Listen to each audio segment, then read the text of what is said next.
The U.S. stock market closed out 2022 with its worst year since 2008. All three major indexes all saw dips, with the Dow down nearly 9%, the S&P down over 19%, and the Nasdaq dropping more than 33% this year. The New York Stock Exchange is set to reopen for the new year on Tuesday. For more on the close of 2022 and what this means for the year ahead, let's bring in Javier David. He is the managing editor of business and markets for Axios and a CBS News contributor, and always a great person for us to talk to. It's great to have you here. Happy New Year. And tell us, what are these big challenges that are facing the stock market in the new year? And do we have reason to be optimistic?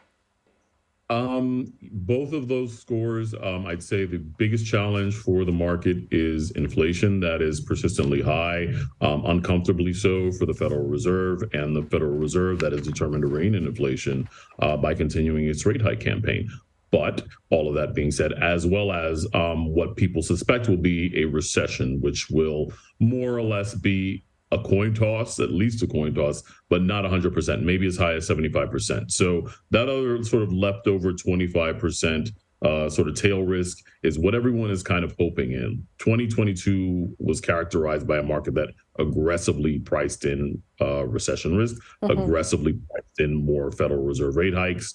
But data suggests that whenever we have a bear market like the one we're coming out of, stocks tend to rally at least 80% of the time. So there's something to look forward to. Yeah, and less uncertainty as people maybe feel more secure in knowing that that a recession is happening, even if it's a soft landing, tends to have a good effect on the markets.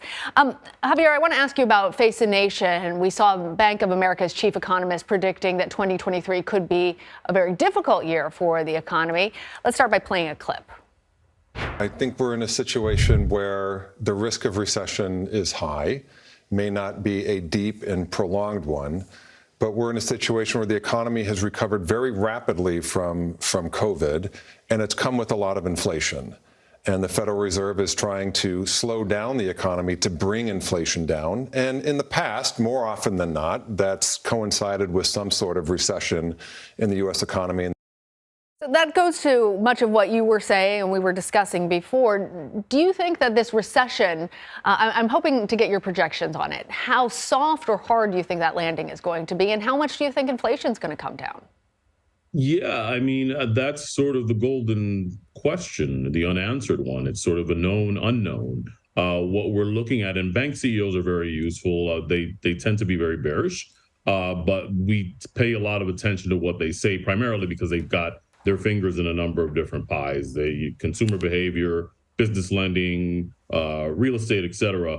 And the way that Bank of America's CEO just characterized that is accurate. It's just a Federal Reserve that is usually in rate hike mode, drives the economy lower. But what we have in our saving grace is a jobs market that continues to churn out jobs. People that want to find jobs will find jobs. That is softening the landing. What we do think will happen, what some suspect will happen, is that inflation will come down, but we're not going to see 2% anytime soon. And I think that is sort of the magic number for policymakers. And even in their projections, they have anticipated higher inflation, higher rates, and that is pretty much what's going to characterize 2023.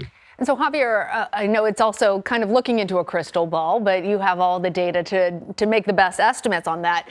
Do you think that inflation has now peaked? Well, we've had a number of head fakes, so I'm very, very deliberate in trying not to say that it's peaked, because we've had last year a lot of instances where we thought it had peaked, but it sort of came up and persistent. I do think that the worst of it is behind us, but I do believe that what people have to prepare themselves for is an environment where inflation is elevated. It's just we're not going to see the environment of sort of low price pressures that have characterized much of the last couple of decades. Those days are behind us, and there's no telling when we're going back to that. All right, Javier David, thank you for joining us and giving us some guidance in the storm. Thank you.